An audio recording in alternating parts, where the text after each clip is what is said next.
ચોમાસામાં સામાન્ય રીતે રસ્તા પર વિશ્વામિત્રી નદીની આસપાસના રહેણાંક વિસ્તારમાં મગરો દેખાય છે, જે સામાન્ય છે, પરંતુ હવે વગર ચોમાસે પણ મગરો રહેણાંક વિસ્તારમાં લટાર મારતા દેખાઈ રહ્યા છે। રાજમહેલ રોડ જ્યાં આવેલી સાઈ સુકન રેસિડેન્સી, જ્યાં એક મગર લટાર મારતો દેખાયો।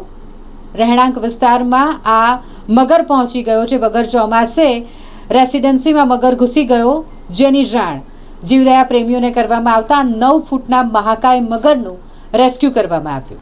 હમણાં રાતના 2:30 વાગ્યા અહીંયા સાઈ સુકન કાશેશનાથ મંદિર પાસે બાજુમાં તળાવ આવેલું છે, એમાં કન્સ્ટ્રક્શન સાઇટ ચાલી રહી છે।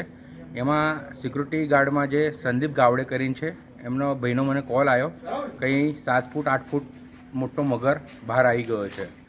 તો અમને જાણ થતાં જ અમારી બધી ટીમ ત્યાં સ્થળ પર પહોંચી ગઈ અને સ્થળ પર પહોંચીને મગરને રેસ્ક્યુ કરી લીધો છે અને સહી સલામત ફોરેસ્ટ ડિપાર્ટમેન્ટને સોંપી દીધેલો છે। આશરે કેટલા ફૂટનો મગર? આ આશરે 8 થી 9 ફૂટનો મગર છે, જે કદાચ આ તળાવમાં કન્સ્ટ્રક્શન કામ ચાલી રહ્યું છે, પાણી બહુ ઓછું થઈ ગયું છે, પાણીના અભાવે બધા મગરો બહાર આવી રહ્યા છે।